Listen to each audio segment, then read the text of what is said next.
Imaginemos por un momento que la persona que más daño nos ha causado en esta vida, el mayor obstáculo al que nos hemos enfrentado, en realidad actuó desde un amor profundo. Ujú. Un amor que quizá fue incomprendido en una existencia anterior. Exacto. Hoy el propósito de este espacio no es debatir desde la lógica o la frialdad de los datos empíricos, es más bien hacer una pausa consciente. Una pausa muy necesaria, claro. Así es.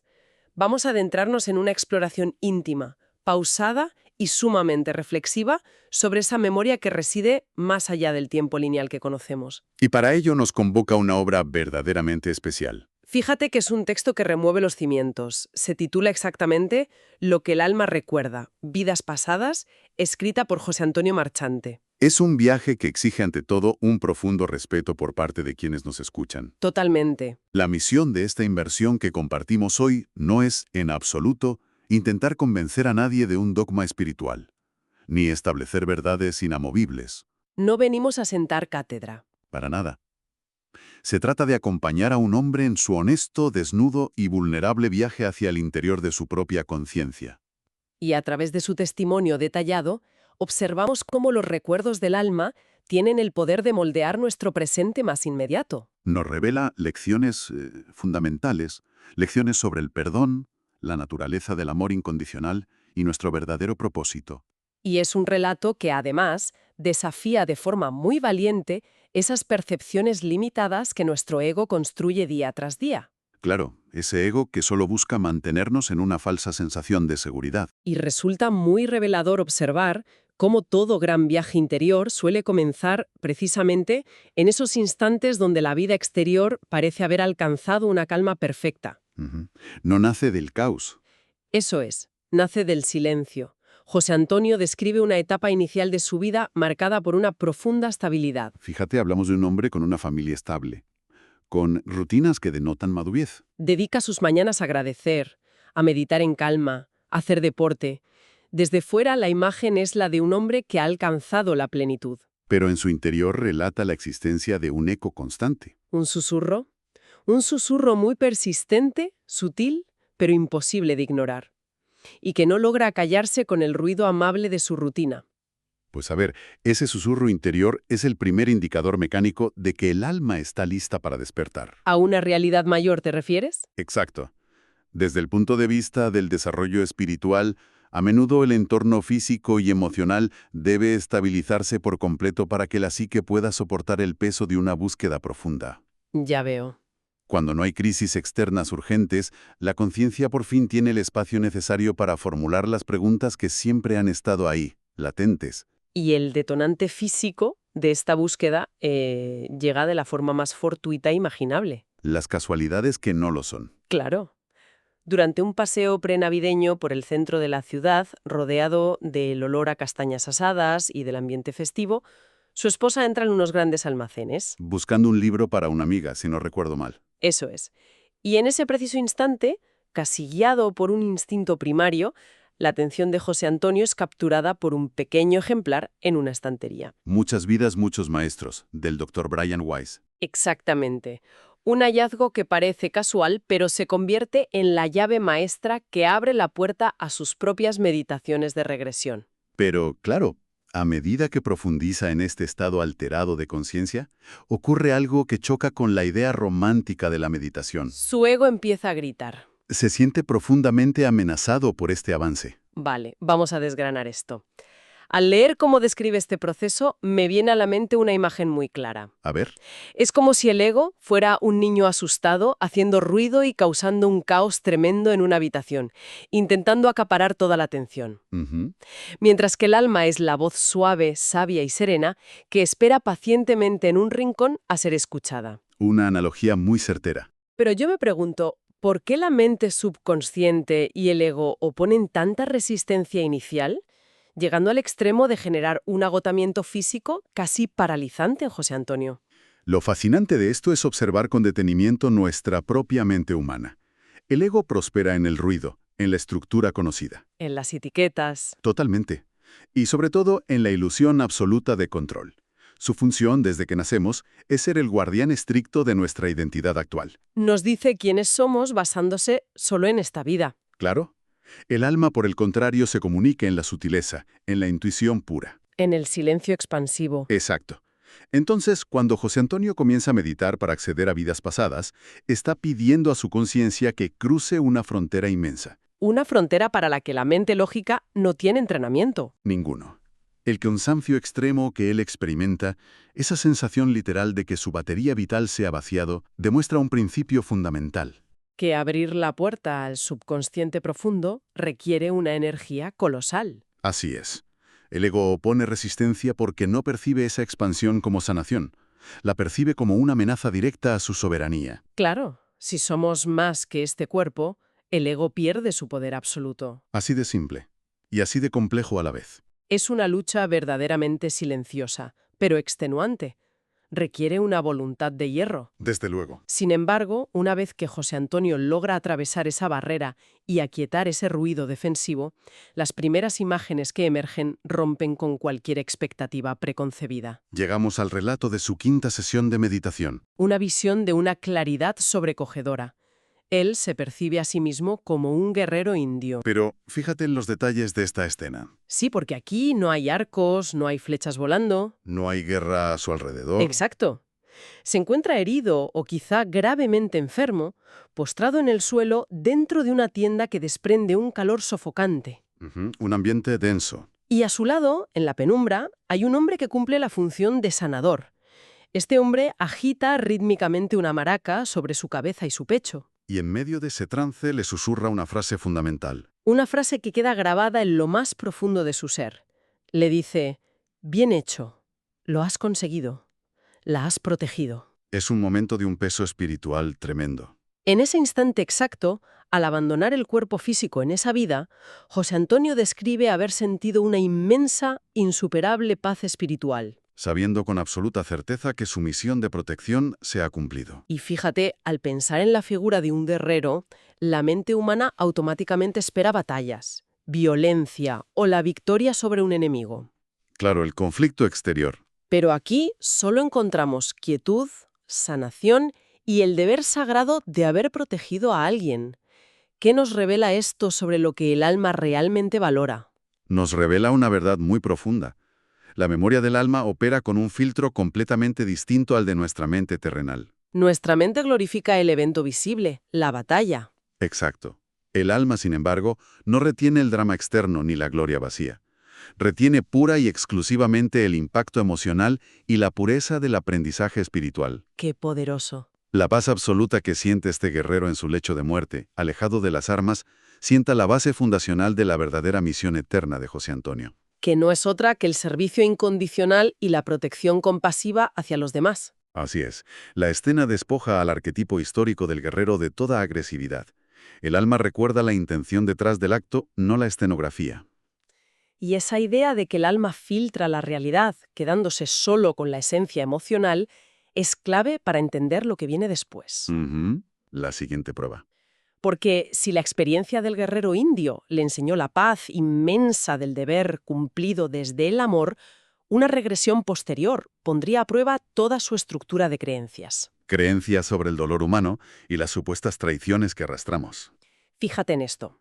En otra meditación profunda, José Antonio se percibe como un caballero en la Edad Media. En pleno campamento de asedio. Sí, viste un manto blanco liso, sin escudos ni adornos, pero profundamente manchado de barro y de la crudeza del entorno militar. Se retira del ruido de sus hombres hacia la soledad de su tienda. Y entonces entra su joven escudero. Al cruzar la mirada con él, ocurre algo impactante. El reconocimiento. José Antonio reconoce en el alma de ese escudero a María, una compañera de su vida actual. Una persona que, en su entorno presente, le hizo sentir profundamente traicionado y herido. Y lo que sucede a continuación en la regresión es desgarrador. El escudero le envenena. Un acto muy difícil de asimilar desde nuestra perspectiva humana actual. Claro, mi mente lógica exige justicia o al menos siente rechazo inmediato ante un asesinato. ¿Cómo logra conciliarse ese acto? Aquí está la revelación clave que recibe José Antonio. El joven no lo envenena movido por el odio o la venganza. Lo hace estrictamente desde la compasión. Exacto. Lo hace con los ojos llenos de lágrimas, totalmente roto por dentro. para evitar que su señor siga agonizando y escupiendo sangre a causa de una enfermedad incurable y dolorosa. Y para añadir más profundidad, el escudero le reprocha algo vital antes de verle morir. Le recrimina que el caballero también tomó decisiones por él sin preguntarle, al impedirle ir a la batalla para protegerle, anulando su voluntad. Dejándolo atrás. Aquí es donde esto se vuelve verdaderamente fascinante. Escuchando la mecánica de estos vínculos, me viene a la mente la imagen de un tapiz monumental. A ver, explícame eso. Es como mirar un tapiz por el reverso. Desde nuestra limitación humana, solo somos capaces de ver la parte de atrás. Nudos caóticos, hilos oscuros y enredados. Que presentan la traición y el dolor que sentimos. Exactamente. Pero al darle la vuelta al tapiz, contemplas la imagen real. Un diseño tejido meticulosamente con hilos de compasión y de un dolor profundamente compartido. Si conectamos esto con una perspectiva más amplia, comprendemos uno de los mensajes centrales que José Antonio recibe después de sus guías. Esa frase tan reveladora. Las cosas no son como crees que son. Eso es. Las acciones humanas siempre están teñidas por el nivel de conciencia de quien las ejecuta. El alma del escudero actuó desde su propio nivel de evolución, creyendo desesperadamente que cometía un acto de piedad. Al mismo tiempo, el caballero había actuado previamente desde un instinto de protección, anulando el libre albedrío de su escudero. Ambos, desde el amor mutuo, causaron dolor creyendo hacer el bien. José Antonio comprende aquí que la traición es, la mayoría de las veces, una percepción puramente personal, sesgada y limitada. El verdadero aprendizaje que su alma integra a través de esta visión es el perdón absoluto, el desapego total del rencor que albergaba hacia María en el presente. Entender que cada alma actúa desde su propia limitación libera instantáneamente del sufrimiento. Deshace el nudo del tapiz, como tú decías. Y esa comprensión tan profunda de que quienes nos desafiaron en el pasado están en nuestro presente para darnos la oportunidad de sanar, nos lleva a otro descubrimiento. Si el dolor nos reencuentra para sanar, el amor también nos persigue a través de los siglos. Definitivamente, el alma nunca viaja sola.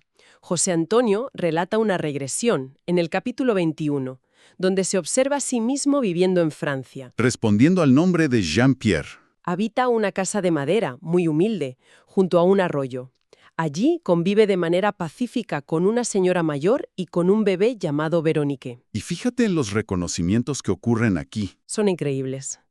Al mirar a los ojos de la señora, José Antonio reconoce el alma de la tía de su madre, una mujer que en su vida actual le acogió en su casa durante su adolescencia. Y en la mirada del bebé Veronique, reconoce con una claridad pasmosa a su actual esposa. Lo que presenciamos en esta regresión es una convivencia fundamentada en el puro apoyo humano. No hay etiquetas de estatus, no hay roles rígidos, solo almas cuidando unas de otras bajo el mismo techo. La señora le ayuda incondicionalmente en el cuidado de la casa y de la niña. Hasta que un día la tragedia interrumpe abruptamente la calma. Los soldados llegan y se llevan a la señora hacia la guillotina. Un momento desgarrador. José Antonio, impotente y ocultando a la niña para protegerla, observa la escena de lejos. Y antes de morir ejecutada, la señora busca sus miradas entre la multitud. Y el encontrarlos les regala una sonrisa llena de paz absoluta. El tiempo avanza dentro de la misma regresión. Años más tarde vemos a Veronique, ya convertida en una mujer adulta, sosteniendo con inmenso cariño el cuerpo de Jean-Pierre mientras fallece sobre el heno. Hay una simetría del amor verdaderamente sobrecogedora en este relato. Totalmente. En aquella vida transcurrida en Francia, Jean-Pierre ofreció refugio a la señora. Y en esta vida actual, esa misma alma, encarnada en su tía, le acogió a él en su juventud, brindándole techo y apoyo. Al asimilar esto, surge una pregunta inevitable. ¿Cómo cambia nuestra forma de percibir a las personas que nos rodean a diario? Ya sea en la oficina, en casa, en la calle. Exacto. Cuando integramos la posibilidad real de que podrían ser almas que llevan siglos cruzando el océano del tiempo solo para cuidar de nosotros, Pues cambia el paradigma de la existencia de forma absoluta. Esta vivencia da forma empírica al concepto de la familia de almas. los mecanismos del universo espiritual aseguran que los vínculos humanos basados en un amor profundo trascienden por completo las barreras del tiempo. Y los roles físicos que asumimos. Claro, es un intercambio continuo. En una vida podemos ser el protector, en la siguiente el protegido. En una somos el padre, en otra somos el hijo. Pero la esencia lumínica de la conexión permanece inalterable. El alma no olvida jamás a quienes caminan a su lado enfrentando la adversidad. Ese reconocimiento profundo se da a menudo a través de una simple mirada, demostrando que el amor genuino es el único hilo conductor real de nuestras existencias. Es un diseño perfecto de reciprocidad espiritual y cuidado mutuo. Y todas estas vivencias fragmentadas, cada una de estas piezas del puzzle, convergen finalmente en una experiencia cumbre. La conversación directa con los guías. Así es, una regresión extremadamente profunda de casi 3 horas ininterrumpidas, guiada con sumo cuidado por una terapeuta llamada Luisa. En este estado expandido, entra en un diálogo directo, sin velos, con las inteligencias que custodian este viaje evolutivo. Al formular la pregunta sobre el nombre de uno de ellos, la respuesta llega no como una etiqueta humana, sino acompañada de una sonrisa serena. Yo soy. Una respuesta que abarca todo. En este encuentro solemne, los guías le transmiten con claridad las 5 grandes lecciones que toda alma viene a aprender al plano terrenal. La fe, la esperanza, el amor incondicional y el perdón. Un perdón que, subrayan con especial énfasis, debe dirigirse tanto hacia los actos de los demás como hacia uno mismo. Esto es crucial. Y además le encomiendan una misión vital respecto a su testimonio. Le piden que escriba este libro sin preocuparse en absoluto de quién lo lea o de las opiniones que pueda generar. Le instan a soltar de una vez por todas el pesado lastre de los juicios ajenos. Ujú. Entonces, ¿qué significa todo esto en el fondo? Me cuestiono algo al llegar a este punto. Dime. Si nuestra única responsabilidad real, según el mandato de estos guías, es ofrecer un amor incondicional y no cargar con los procesos de los demás, Sí. ¿por qué los seres humanos nos empeñamos tanto, con tanto desgaste y dolor, en apropiarnos de cargas y dolores que sencillamente no nos pertenecen? Esto plantea una cuestión fundamental sobre nuestra tendencia crónica al apego y al control. Fíjate que es algo que hacemos todos. Analizando la directriz de soltar las cargas que no nos son propias, comprendemos un mecanismo muy doloroso. La inmensa mayoría de nuestro sufrimiento terrenal nace del intento inútil de controlar el despertar o las decisiones de otros. Desde nuestro propio ego, asumiendo que lo hacemos por cuidado familiar. Exacto. Asumimos responsabilidades sobre las lecciones kármicas de los demás.